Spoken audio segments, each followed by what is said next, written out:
Cowra Council is recording General Committee and Council meetings. Please note that this meeting is being recorded and will be uploaded on Tuesday morning. By speaking at these meetings, you agree to being recorded.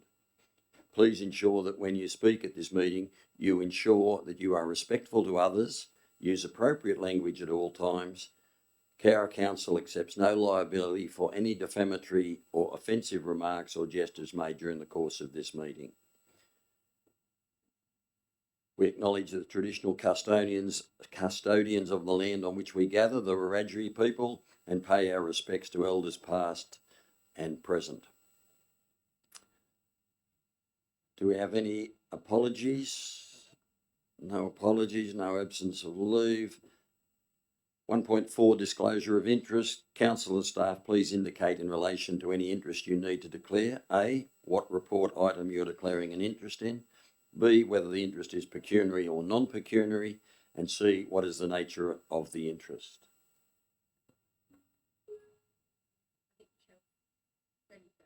We'll run round the table first. Councillor Fagan, is yours. She's looking for a charger. I'd like to declare an interest in item 5.1.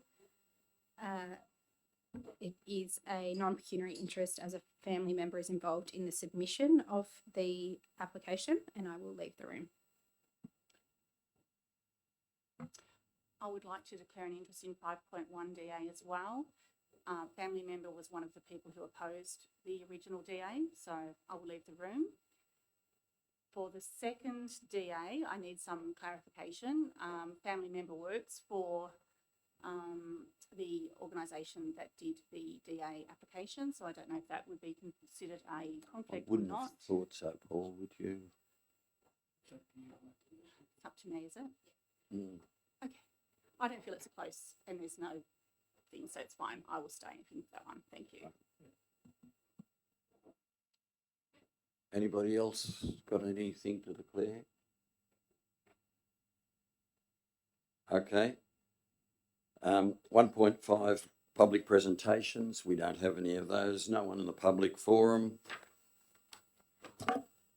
We'll go to item 2, confirmation of minutes of the General Committee meeting held on the 10th of February 2025.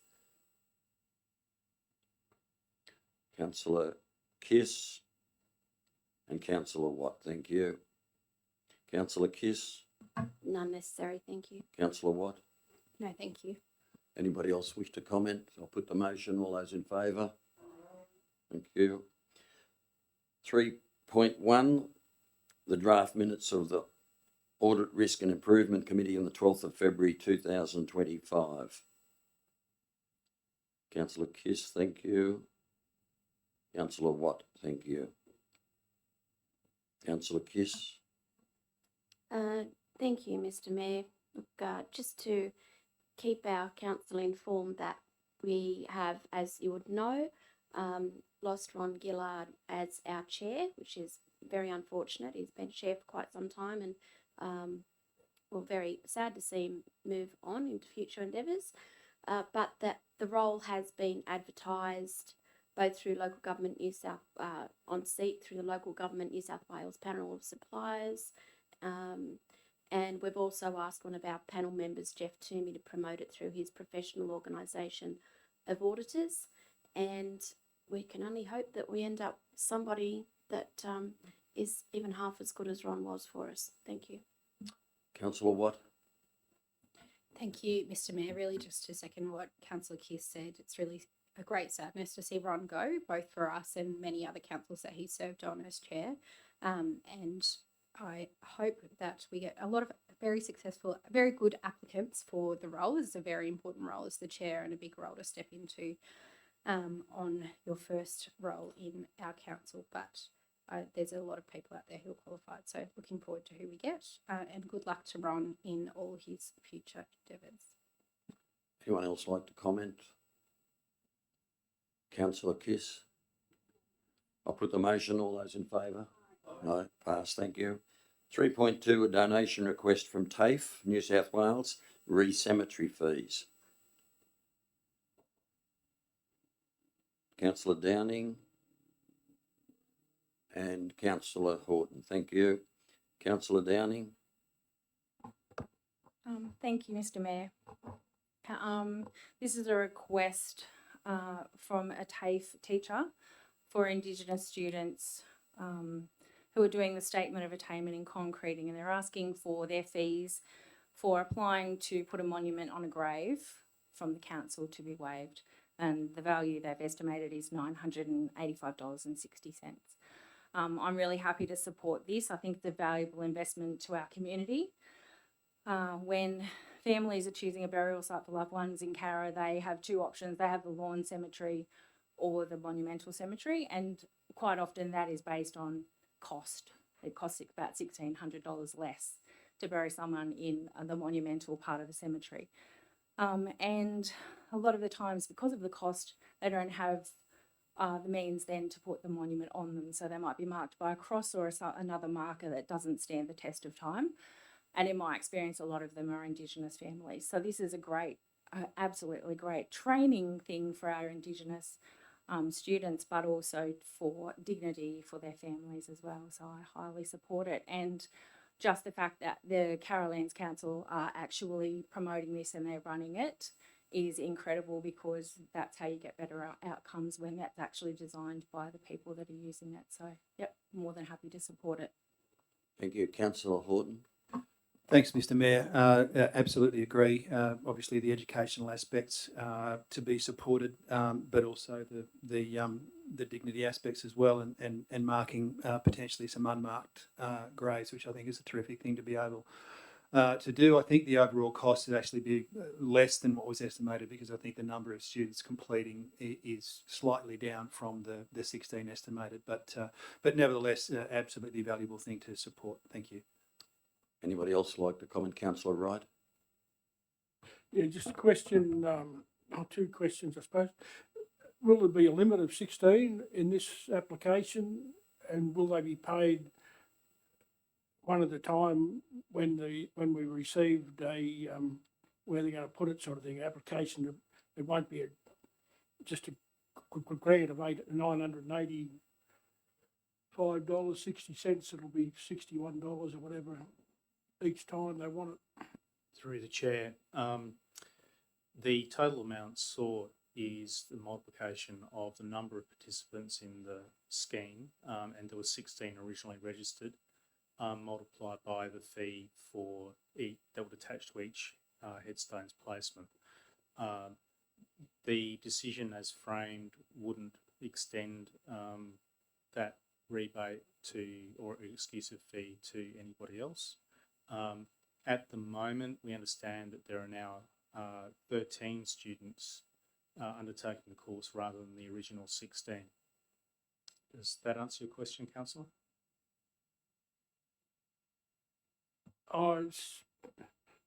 The fees for the students. Oh yes, It's sorry, not for that.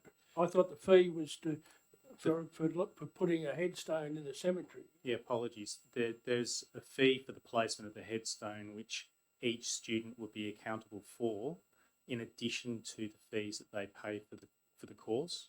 So it would simply be a benefit that goes directly to that student, but would still enable the headstone to be placed.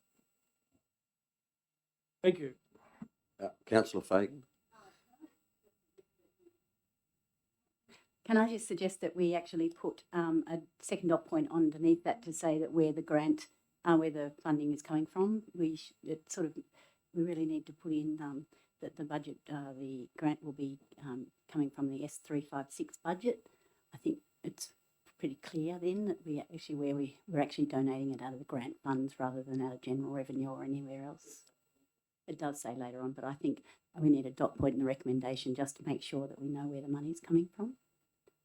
If you're happy with that. Okay. Councillor Horton, you're happy? Yep. Thank you. Would anyone else like, thank you, Councillor Fagan. Anyone else like to comment? Councillor Kiss. Look, I support everything my fellow councillors have said. I think it's an excellent opportunity of collaboration. It's got everything, you know, benefiting our students of tomorrow and with giving them skills. I fully support that. Just a couple of quick questions, if I may. I noticed that application came in for $924. And I'm quite obviously happy to support the 985. I'm just wondering if firstly that is actually the correct figure. And secondly, do we know anything about the bronze memorial plaques? Is there any thought to putting those on them as well, or will they just be left unmarked but with the concrete? Thank you.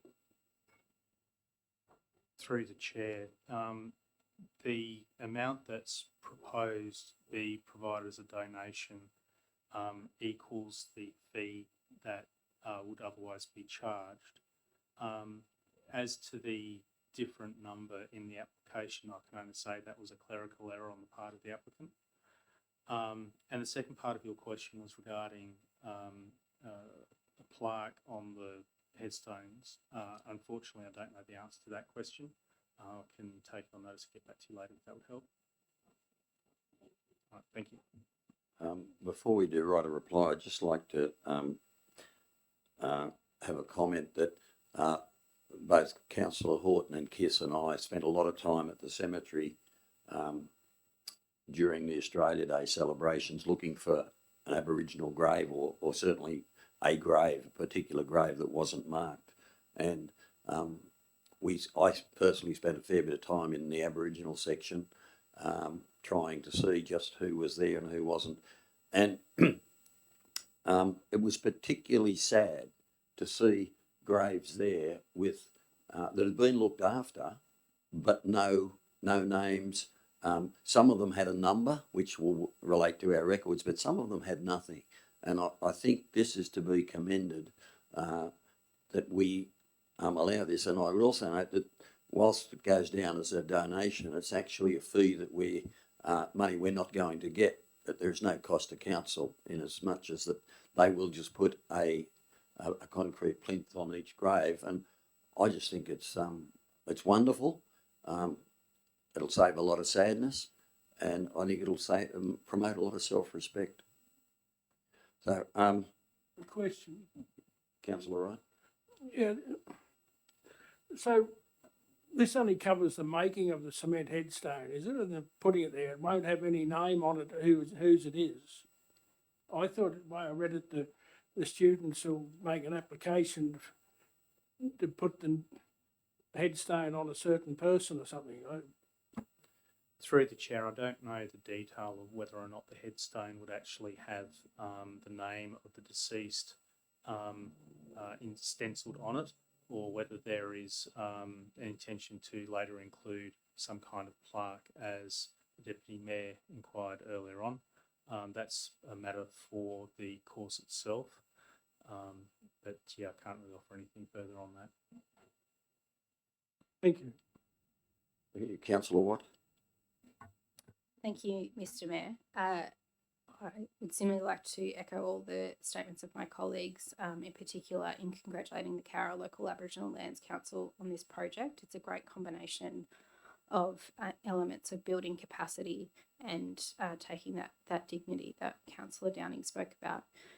Following on from the conversation just had, it outlines in the document that the TAFE course itself looks to construct the headstones and incorporate literacy and numeracy skills, and I think articulates through the application itself that they will be writing on the gravestones.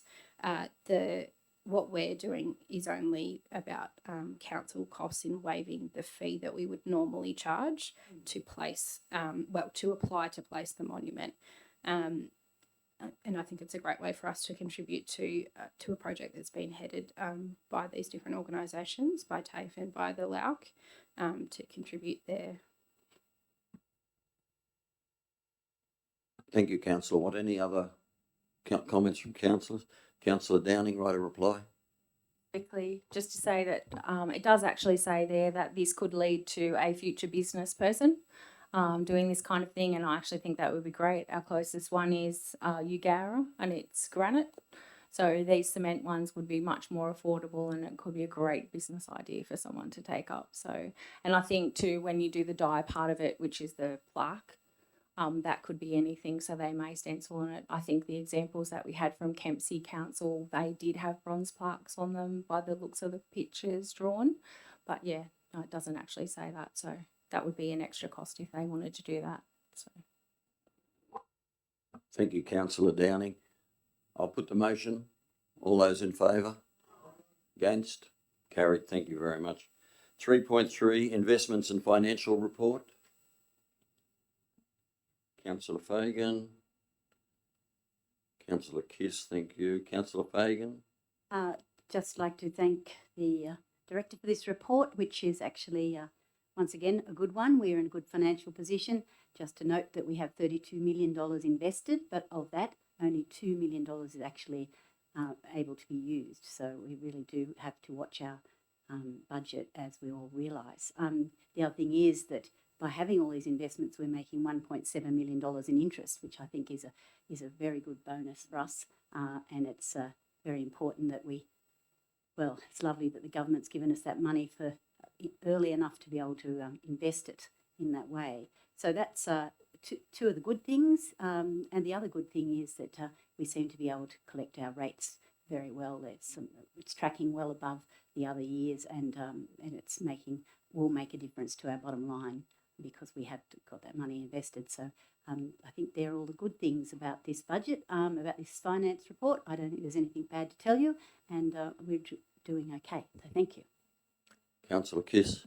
Thank you, Mr. Mayor. I'd like to add another good thing to Councillor Fagan's reports here, because it does look fabulous. We're nearing the end of a couple of our high-rated loans due to finish up in April, so I think that's cause for celebration, both of those being the recycling plant and the sales effluent screen. So they're currently at a higher rate, and I'm sure that we'll be able to do something with the money that we'll be saving paying those loans back. Thank you.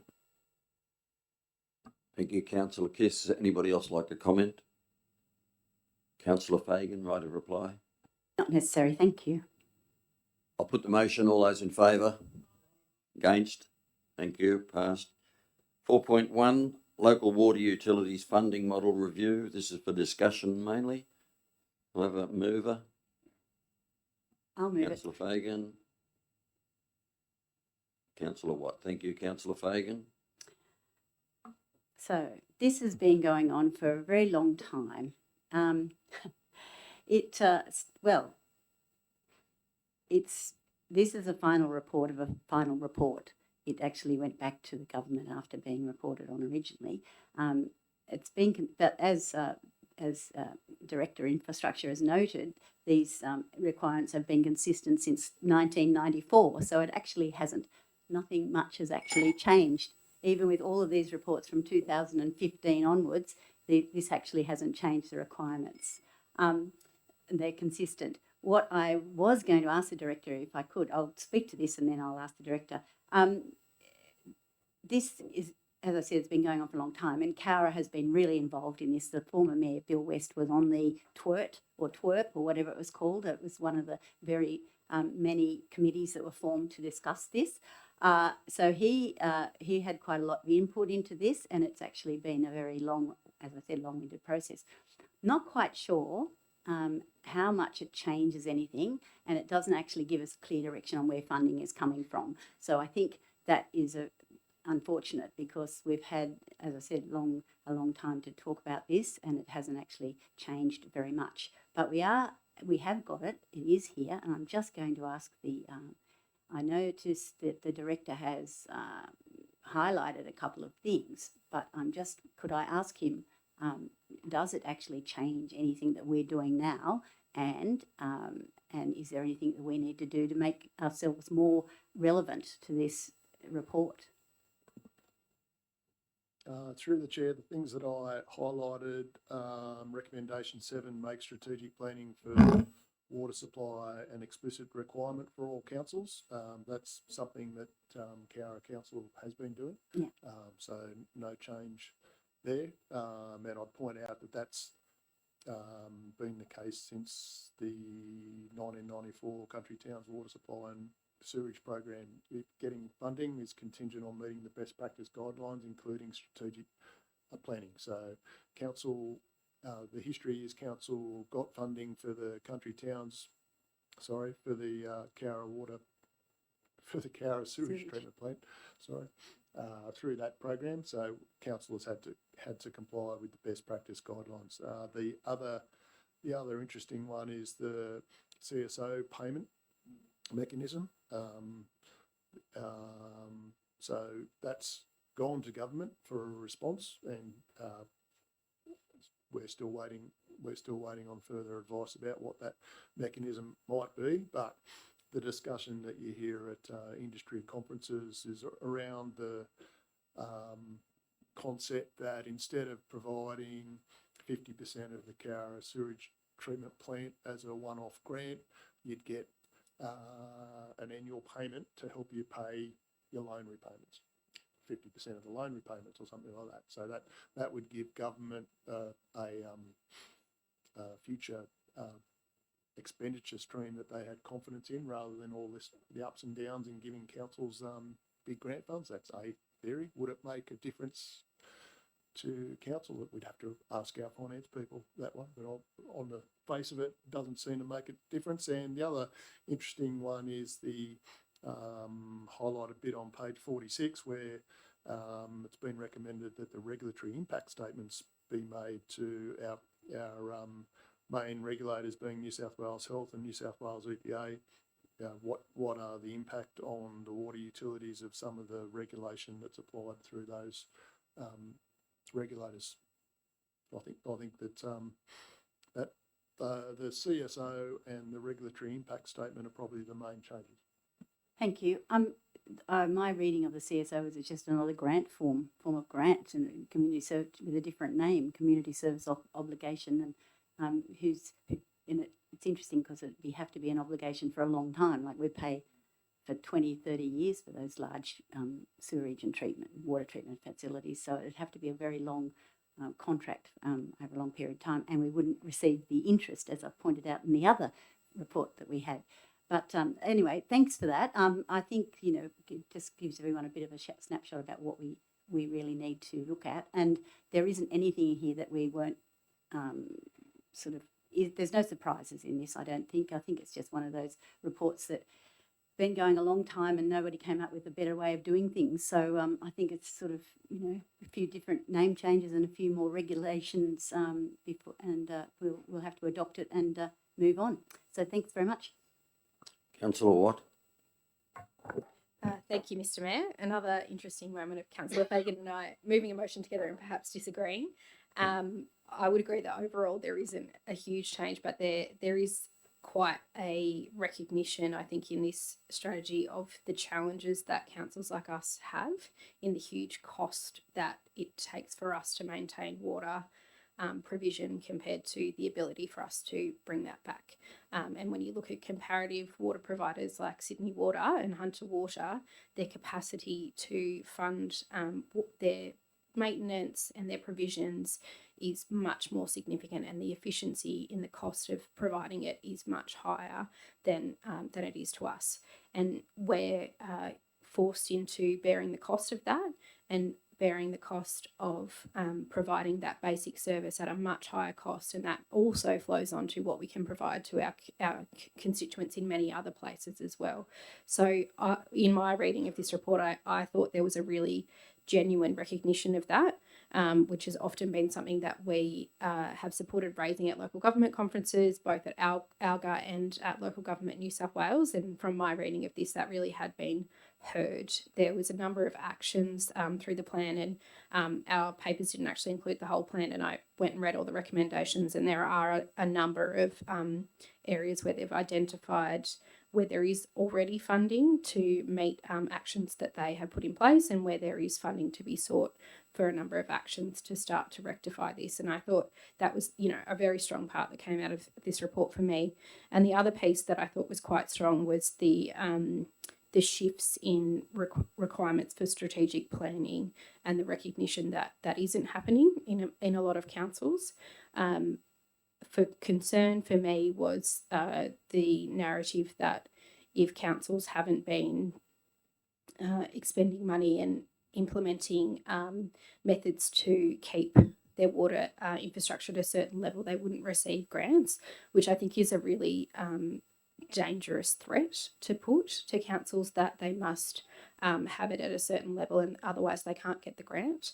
I think we are in a very good position as Council of Cowra that we do maintain our infrastructure very well, and we do have quite detailed strategic planning and forward planning, and in particular in terms of the water treatment plant, that is something we have been planning for and budgeting for a very long time. And I believe that we would be in a position where we would get that funded when it comes up in a few years. Obviously, touch wood, but according to this plan, we're doing everything that would be required of us to be eligible for that grant. But while we are regional small in the definition, there are a lot of councils that are a lot smaller than us and would struggle in that sense. And I think we would all take on that point to advocate for other regional councils like us who have a very disproportionately high cost in providing very basic services of water, and know the implications that that has on our ability to provide everything else. Particularly as well as because we take on the cost of providing water to some of our surrounding villages who aren't in our shire, but who wouldn't be able to be provided those facilities by their own councils. I did have previously raised, but just wanted to put on record a request that we could be provided with the backdated of our cost recovery. We noted in the report on page 45 that we have projected that we will continue to have a 97% cost recovery, heavily dependent on actual water sales. So yeah, really interested in how we have performed in that in the last 10 years. Noting, of course, that we are, and has been flagged in the chamber before, that we are currently reviewing and seeking to amend the pricing mechanisms to create more stability in our income over time. People know at the moment the way that it is set up is quite dependent on the usage of water sales, which creates a conflict for us in that we want to encourage people to use less water, but we aren't able to continue to fund the infrastructure when there is less water, which is very silly. So we are working on that, but intrigued to see what our actual cost recovery is. 97% is quite good in comparison to similarly sized councils, but it's important that we get a little bit closer to that 100% to be able to go forward. I did have a second question for the one thing that I wasn't sure of, and I'm not sure if the director needs to take this on notice or whether he is able to provide us the information tonight, but one of the elements raised in the report as an item that they consider in giving us a grant going forward for this is what debt we currently hold in relation to our local water unit. Not sure if you have that off the top of your head or whether you could. Through the chair, no, I don't. I'm more than happy to find that for you. Thank you. Thanks for that. Thank you, Councillor Watt. Would anybody else like to comment? Councillor Horton. Thanks, Mr. Mayor. And firstly, thanks to Director and staff for the report. I feel like I've learned a lot about water in the last few days, perhaps in some instances more than I ever cared to know. But I will just put a plug in here just from a personal perspective, and I'm grateful for the conversation we've had already. I think this is the really important kind of conversation that we need to be having as councillors. I really am concerned that we make sure we're across this type of information, and that we take every opportunity we can to influence where we can when the opportunity arises. We're not the smallest, so we're not in the worst position, but we're in a reasonably precarious position. As Councillor Fagan noted, there's been a lot of work and a lot of conversation over a long period of time to ultimately end up with some recommendations that we don't even have an answer yet on whether or not, on how government's going to treat these recommendations. So that was my question, I suspect. The only other thing I did want to note that I thought was interesting in terms of funding is the paper's quite anti the grant model, which I don't know whether that is something that's a view that's held more broadly in the New South Wales Public Service. It'd be interesting to see how that plays out. Nothing we can do about that. I just thought it was interesting that it went to great pains to point out the deficiencies in the grant grant model. But my question is, yes, do we have any indication as to when government might respond to the recommendations? Thank you. Thank you, Councillor Horton. Anybody else like to comment? Yes, Director. The government response was to release a discussion paper in November, December, and they've currently basically their website says they're still considering the submissions received. So no firm date as to a response. Thank you, Director. Anybody else like to comment? Councillor Fagan, write a reply. Yes, thank you. I'd just like to point out that one, as Councillor Watt said, one of the really big things about this was right in the beginning, the government wanted to take over all the water services and provide it as a state government level, and local government and Cowra in particular fought really hard not to have that not happen, and this is why we have this very involved, constantly changing report. But I do want to bring to your attention on page 164, there is some discussion about the pension rebates, and I found that interesting is that while we only get so much, 55% of the rebate, Sydney Water and Hunter Water get 100%. So for me, I think that is an area where we probably should have some say. I'm not sure how we're going to do that, but it's just that we only get 380. We only get 50% of the pensioner rebate. We provide the rest from council revenue, and Hunter and Sydney get 100%. So I think that is and they've got a lot more customers and they're making a lot more money than us. So I do think that's a bone of contention there. So I'm not sure how we would treat that, but I was quite surprised to read that because I thought that was very unfair, and I'm really surprised they put it in the report so openly. Maybe we could ask for it. So maybe we could tease that out of this report because and maybe local government has already come up with that initiative. So maybe we should keep an eye on that. But that's the only thing. But as I said, the council has worked hard to keep this as a rural, a local government water unit scheme. So it's great that they've actually conceded to that. Thank you.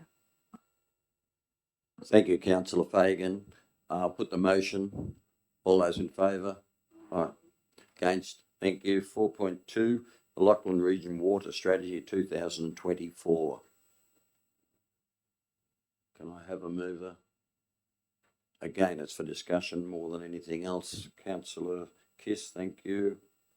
Seconder. Councillor Watt, thank you. Councillor Kiss.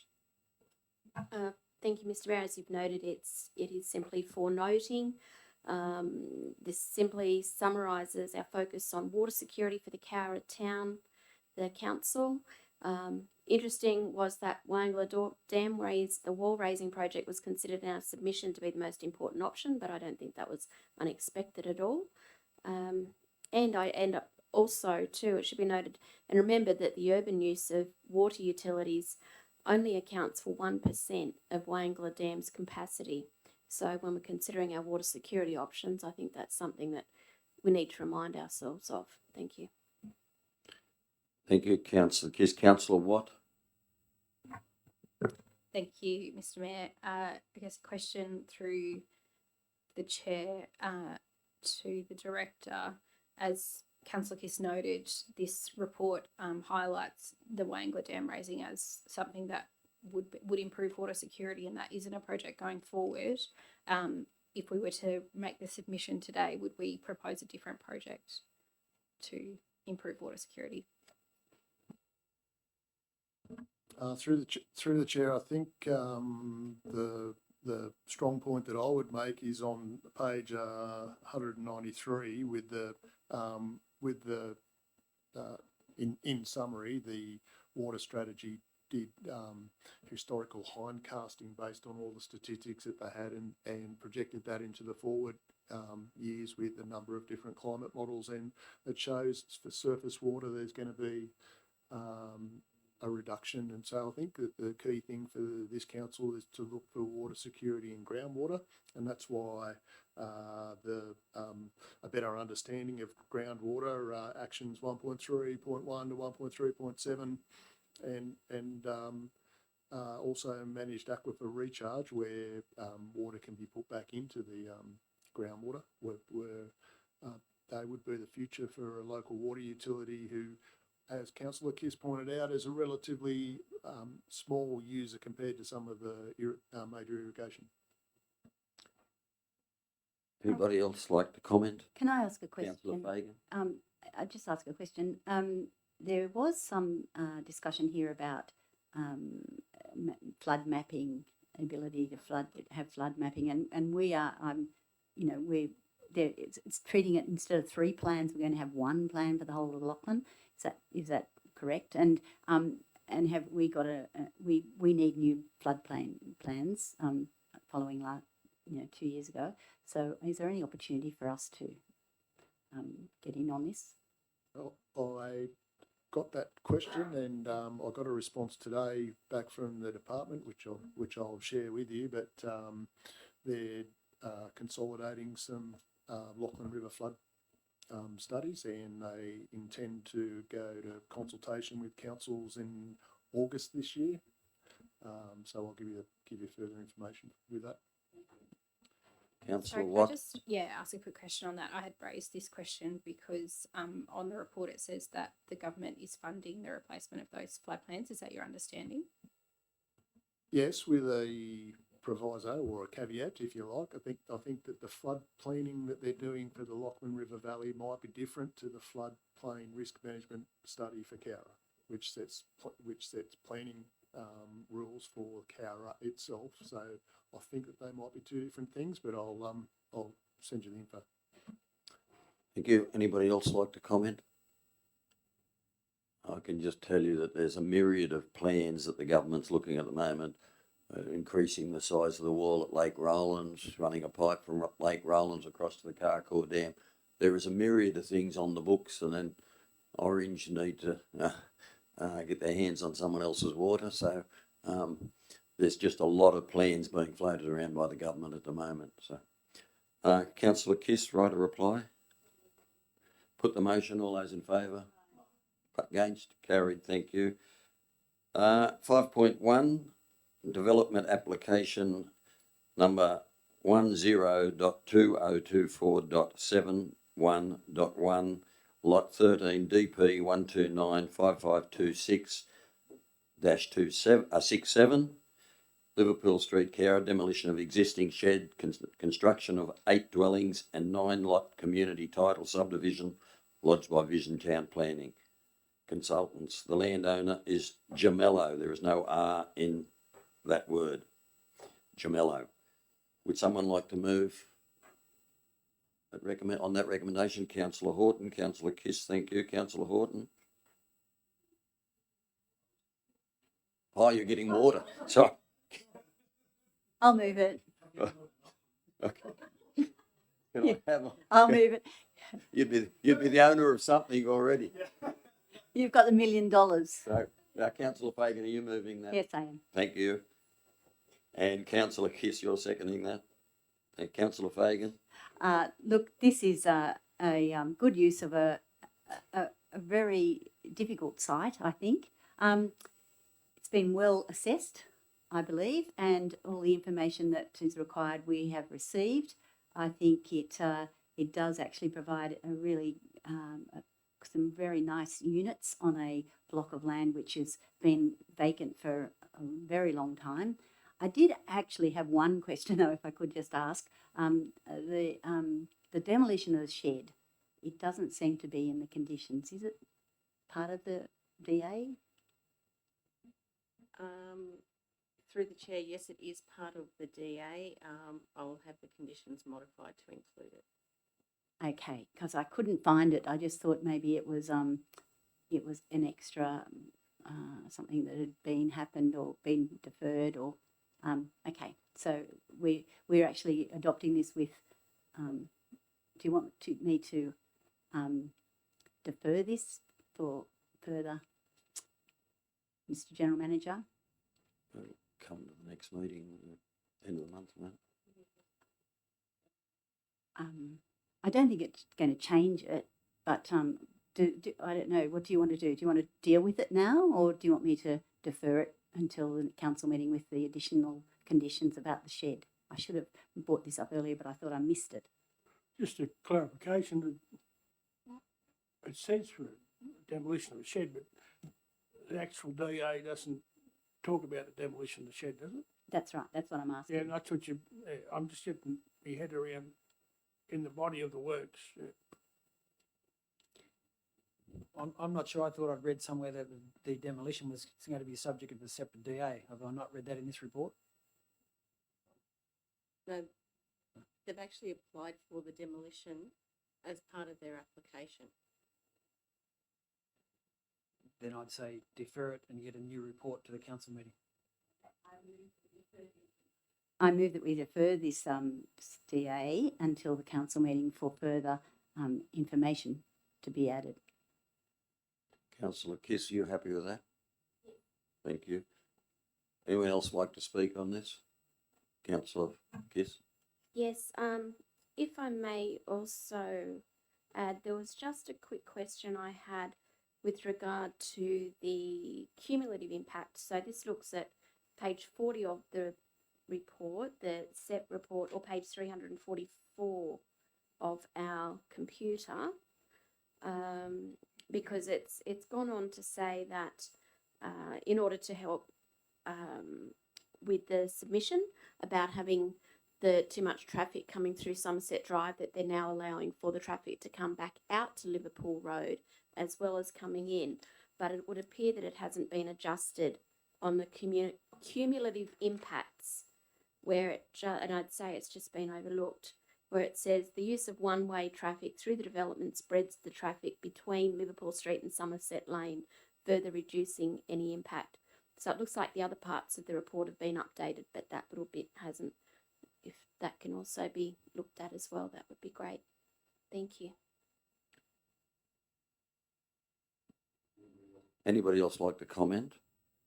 Okay, the motion is to Yeah, I'll defer. have a comment. Councillor Wright? They're using weatherboard cladding. It's probably in there, and I only had a quick look at it due to certain reasons, but what's the sound between units going to be like with weatherboard instead of brick? Through the chair, I'd have to take that on notice. And get Yeah, further no, information. I'd appreciate that, because they're only a metre apart, I think, from what I can read. Buildings or something, or a metre from the boundary, are they? So they'll be 2 metres apart. But if they get a bit excited, the noise might travel through weatherboard better than bricks. Also, the cut and fill, it appears like they'll be cutting down to 1.8 metres in places, will they? And we normally only allow 1 metre cuts. Through the chair, that they've applied for a variation with regard to the cut. As long as it's designed by an appropriately qualified engineer, we would consider it. Have we received that design or not? No, that would normally come in at construction certificate stage. Yeah, well, I have concern when they start going down that deep. Anyway, we'll defer it. I'm quite happy to defer it. They might defer the sale of the blocks too, because they've advertised them for sale with council consent in March, and it is March now, and I don't see any consent. They got a big sign up there. The agent won't answer the phone. I don't know who these people are. Not that I need to know, I suppose, but I think they're just pushing their luck a bit. If we defer this, it will still come to the council in March at the March meeting. Yeah, I'm quite happy. I'm quite happy with that, but it's just they're taking it for granted, and I don't like to be taken for granted on an important decision as this. It's a block that's on a slope. If they're going to bring traffic back out of the block onto Liverpool Street, they're going to need a bit of either one of those half moon things so people can see cars, or people might see cars coming out, because it's quite a steep entrance, and it might change with this cut and fill. I don't know. I drove down the drive today, and it's one of those ones where it's a bit like around Sydney on the water, you need an elevator to get in and out. And just for safety of people in Liverpool Street, traffic in Liverpool Street needs to be looked at. Thank you, Councillor Wright. Councillor Downing? So I was quite happy with this DA. All apart from the parking, I think all the variations have been explained quite well. The submission that was received from the neighbour has been addressed well, as far as I can see. The only thing that concerns me, and this is also going forward, is the parking. When you're building 2-bedroom and 3-bedroom units on a site, and there's a number of them, so 8, and you're only providing 1 parking space per unit, that is going to drive them all to park on Liverpool Street. There's no parking or no exit from onto Somerset Street. And as you can see by the map on page 350, it's right near the bend, and that I think that's going to put a lot of traffic into the street. So I think going forward, when we're doing these developments, we're going to need to think about that. Having just been in Brisbane where they park on both sides of the streets and you can't move. So it's only enough room for 1 car to go at the same time. So yeah, that might be something that those 1 car parking spaces, is that just for a one home, or is that because this is actually just 1 title, isn't it? Through the chair, it will actually be a community title, so every dwelling on that site is treated as a single dwelling. Yeah, okay, right. So they would only be required to have one car parking yeah. space per dwelling. I just think we're going to come unstuck in the future, and I want it to happen, and I think it's a great thing, and I think they've addressed all of the things really well. That's my big concern. Thank you, Councillor Downing. Anybody else like to comment? The motion is that we defer it until the meeting on, was it 24th of March or thereabouts? Yep. Okay, so write a reply, Councillor Fay. Yes, thank you. Thank you very much for everybody's contribution. It's raised a few issues that we probably may consider. But just like to point out that this DA was first put in, the version of the environmental effects was put in on the 14th of August last year. So it has taken a while to get through the system, and there's a few superseded plans that have been after that. So it's taken quite a while to get through. I'm sure that the director and her planning department have had a lot of discussion with these developers, and I'm very happy to see that we're getting developers actually coming to Cowra and building houses, because that's what we need. We need more houses. These are the type of houses that older people, couples, that would take them on and be quite happy with small backyards or no backyards and close to town. So I'm happy to defer it, but I'm also happy that we're actually going to have this development in our town. Thank you. Thank you, Councillor Fagan. I'll put the motion. Now, this is a DA, so even though we're deferring it, I still think it's a show of hands. So all those in favour? All right, we'll pass that unanimously. Can we get Councillor Watt back in the chamber, please?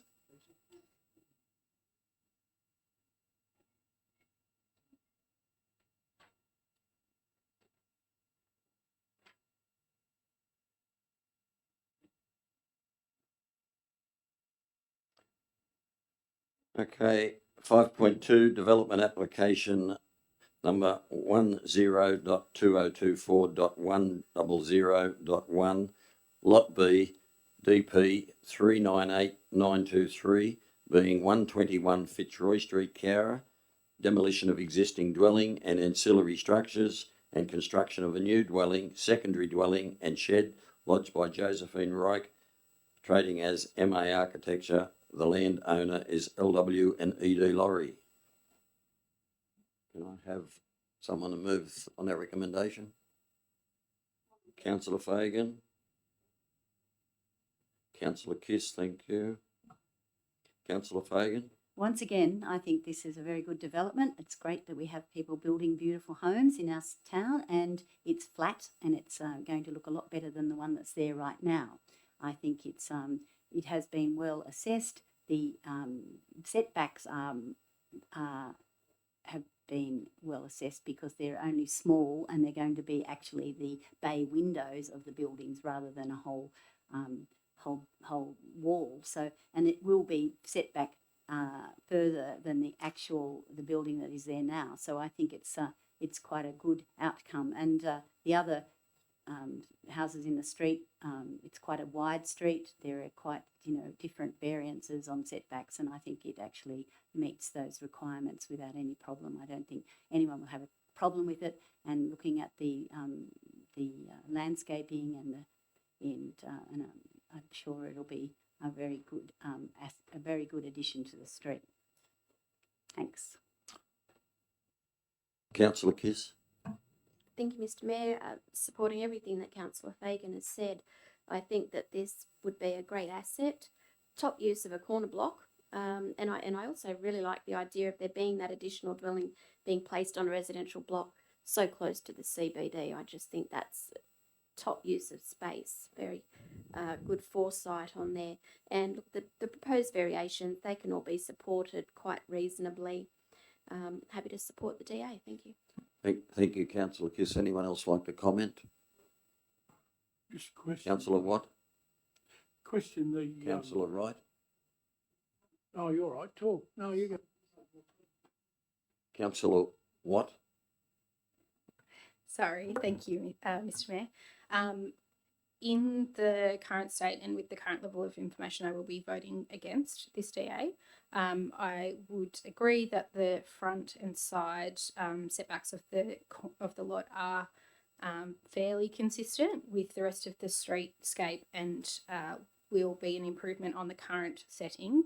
But I think that the rear setback, the side setback to the adjacent house on Vaux Street and the private open space is by no means enough. On three sections, they are butting directly against the fence line. It's taking up a very large proportion of this area.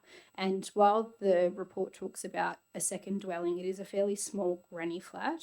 I'm not sure if I've just missed it in the report, but I can't quite see the what facilities that space will have. While that is definitely something that is appealing to a lot of people, it isn't two residences as I think it's articulated in the report to look like. My other concern is the lack of open private space. There's quite a reduction on the standard definition of private open space. The report articulates that because there is the deck area, that is an improvement and that should be counted as private open space. But as I think if we have a look at the plan itself, both of those have buildings on either side, and it will not be as spacious or open as actual private open space would be. So I think if that deck was sitting out to look onto a lawn or to look onto the front or to look onto the side, that could be counted as private open space. But due to the U-shaped design of this proposed residence, it actually quite locks in that area, and then that decking area looks onto a quite restricted space as well.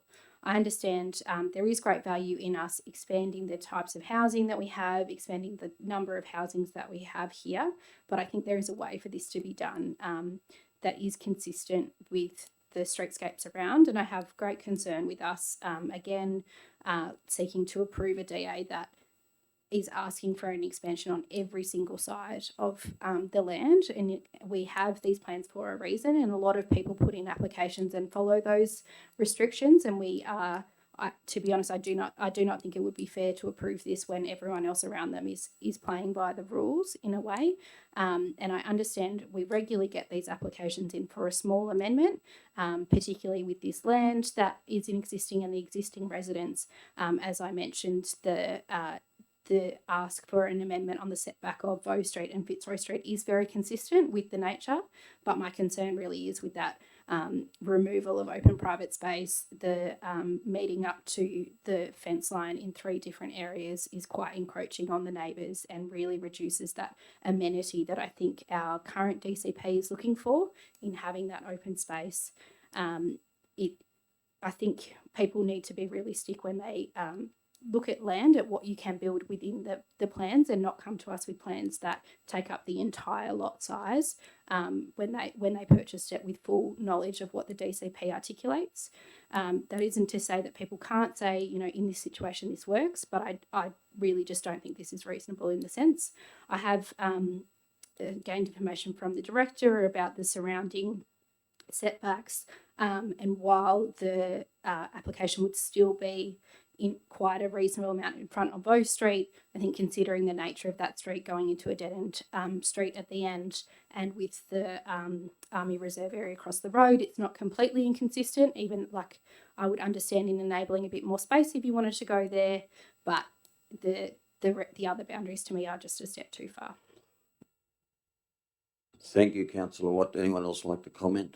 Councillor Horton, please. Yeah, just briefly. Thanks, Mr. Mayor. Look, I think this is I'll be supporting this application. I think this is a quality application. I absolutely understand the concerns, particularly with the rear setback. That was probably the thing that concerned me the most. But I'm happy to support it. I think in terms of the setbacks to Fitzroy and to Vaux, we actually achieve a greater setback with this proposal than is currently there. And the setback to Vaux, I think the variation really is only, I think I read in the report, it's about 25% of the distance of that side of the house. So it's for a window for the master bedroom. So I'm happy to support it. I think it's a great improvement on what is currently there, notwithstanding the reservations that my colleagues have. Thank you. Thank you. Councillor Wright. I've got a couple of questions. It says demolition of the house and auxiliary things. Is that the ski in at the back of the house and the container in the yard, is it? Or? Through the chair, it's demolition of all the structures on the site. And the second dwelling, I'm not good with maps, but looks like it's sharing a pergola. Are they separate to each other, or it'll be or just a granny flat, or?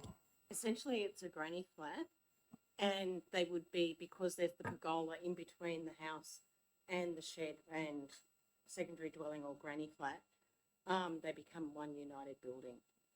So the pergola will join the two. So therefore, in the future, it won't be a grounds to subdivide it or anything. No. Anybody else like to comment? Councillor Downing. Thanks, Mr. Mayor. I'll be supporting this, although I do agree with Councillor Watt that the back setback is probably a bit far. It was put out for submissions and none of the neighbours have made a comment, so I'm assuming none of them have a problem with the plan. I think that the biggest indication of how this will probably look is across the road diagonally at 45 Vaux Street, and there's two units quite close together there, and they look lovely, and I think this is a really lovely home, so I'll be supporting it as well. Just another question, if I might. Another question, councillor Wright. Is the back setback the eastern boundary or the northern boundary? Is the building facing Bow Street or Fitzroy Street?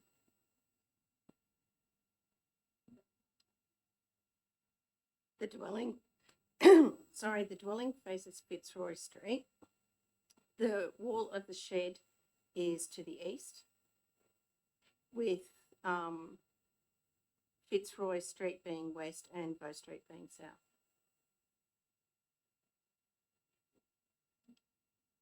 Anybody else like to comment? Pardon, councillor Wright? Okay. Yeah, to be honest, Anybody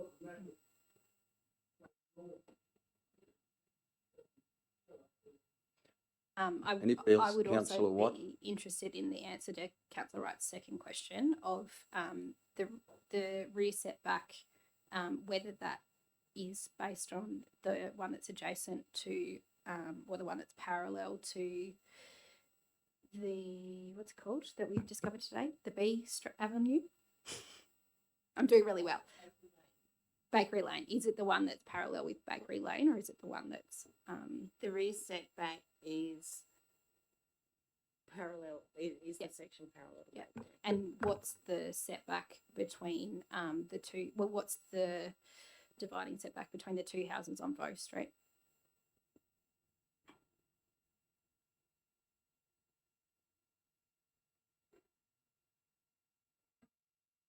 I'll take that on. as a- Yeah. It's 6.2 metres dividing the, Sorry, no, I mean with the adjoining. Sorry, with the building not owned by them. So between the shed One- and the house, 1.95. It's 1.95 as well. Okay, thank you. Okay, does anybody else like to comment? Councillor Speechley? Look, I too will be supporting this. Can you just, thank you. Sorry, I too will be supporting this DA, but I do have some questions just in relation to the shadowing on the neighbours. I mean, I can see that the shadowing on the neighbour on the eastern side is not going to impact on the inside of the house, but I know that they do have solar panels on that roof facing west, and I was just interested to know whether that is a factor or not when we look at the shadow diagrams. Through the chair, it is a factor. They are required to be afforded a minimum of 3 hours of sunlight during the day.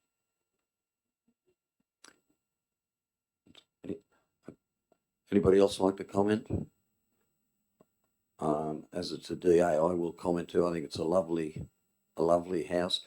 And I take your point, Councillor Watt, about the small backyard, but that area of town is becoming very much an aged person's area, and a lot of those people don't want big backyards. The smaller the better for a lot of them. So I think it fits in with a lot of those developments around that area of town, and I'll be supporting it. Councillor Fagan, right of reply. Yes, it is a really looks like a lovely house. It is taking up the whole block, but I don't think as councillors we can determine what people want to live in and how they want to live. So to me, if somebody wants to build this type of house and they're happy with the way that it's going to give them open space or landscaping or the limit to their free space, then that's really a decision that they have. It's passed all the tests. It's been assessed well. It actually in that area, I'm not sure whether everyone understands it's a heritage area, so this house has to look like that, which I think is really lovely.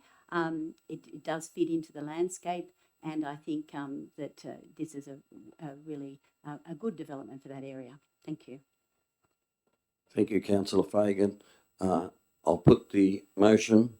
All those in favour? Those against? Carried. Thank you very much.